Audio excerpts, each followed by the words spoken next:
മലയാളത്തിലെ നിഷ്കളങ്കനായ നടൻ ആരാടാ? മമ്മൂട്ടി. കൊള്ളാം.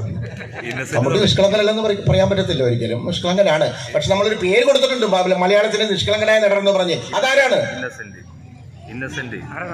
ഓക്കെ, ആയിക്കോട്ടെ. ഇനി പറഞ്ഞിട്ട് സമയം കളിക്കുന്ന 8 മണിയാവും പറഞ്ഞു വരുമ്പോ.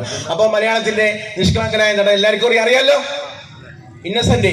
എന്റെ മുഖത്തിന് ചേർന്നല്ലേ എനിക്ക് എടുക്കാൻ പറ്റുള്ളൂ അല്ലേ മക്കളെ? അല്ലെ, ഒരു കയ്യടി കുത്താ. ശരി. അപ്പൊ ഇന്നസെന്റ് ജസ്റ്റ് ഒരു ആശംസയായിട്ട് വരികയാണ് മലയാളത്തിന്റെ ഇന്നസെന്റ്. ഓക്കെ. ഡിസ്പ്ലേകാരുടെ മുഖം ഡാർക്കായി പോണു.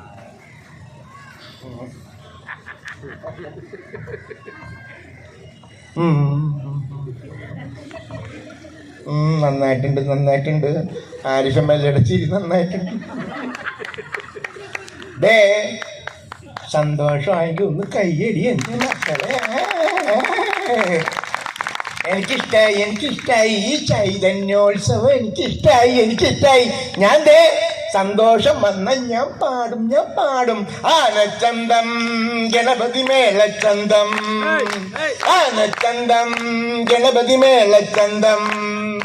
എത്തുമ്പൊട്ടും തിരിയാൻ ഇത്തിരി ഇന്തി ചന്തം. പോട്ടെന്ന് എല്ലാവിധ ആശംസകളും. ചൈതന്യോത്സവത്തിന് എന്റെ എല്ലാ ആശംസകളും ഞാൻ നേരുന്നു.